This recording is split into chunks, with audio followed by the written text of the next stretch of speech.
আজি আমাৰ এখন নতুন গাড়ী আহিছে, এখন ফিয়েট পুণ্টো 2011 চনৰ ডিচেম্বৰ মডেল হয়।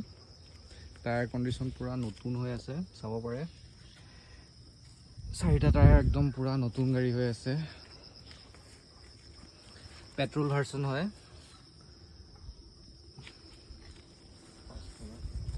এখন ফাৰ্ষ্ট ওনাৰৰ গাড়ী হয়, একদম ধুনীয়া কণ্ডিশ্যনত আছে, আপোনালোকে ল'ব পাৰে। এখন পুৰা ভাল হৈ আছে কণ্ডিশ্যন, 1 টকাও কাম নাইকিয়া। আৰু আপোনাৰ খালি গ্লাছটো অকণমান জাষ্ট প্ৰেছাৰ পৰি ফাটা আছিলে, এইটোৱে কামটো আছে, বেলেগ কামটো নাইকিয়া। অকণমান জেগাত ফাটা আছে, বাকী ইণ্টেৰিয়ৰ কণ্ডিশ্যনটো চাব পাৰে। ছিট কভাৰ 4টা পুৰা একদম নতুন গাড়ী।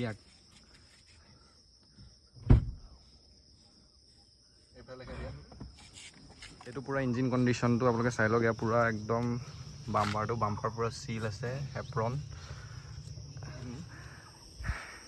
একো বডি টাচ-আপো কৰা নাইকিয়া। গাড়ীখন পুৰা নতুন হৈ আছে, আপোনালোকে ল'ব পাৰে। একদম 4টা পাৱাৰ উইণ্ডো আছে, চাব পাৰে। একদম চিল আছে, আপোনালোকে ইয়াত চাব পাৰে। আটাইখন দৰজাই চিল আছে। আপোনালোকে ডিকিৰ স্পেচটোও চাব পাৰে, এইবিলাক চব চিল আছে। দেখিছে, আপোনালোকে দেখা পাইছে, সকলো চিল আছে।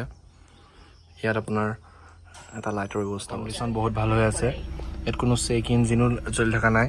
আৰু ইয়াত ব্লুটুথ ব্যৱস্থা আছে। আপোনালোকৰ মিউজিক চিষ্টেমটো ইনবিল্ট মিউজিক চিষ্টেমো আছে।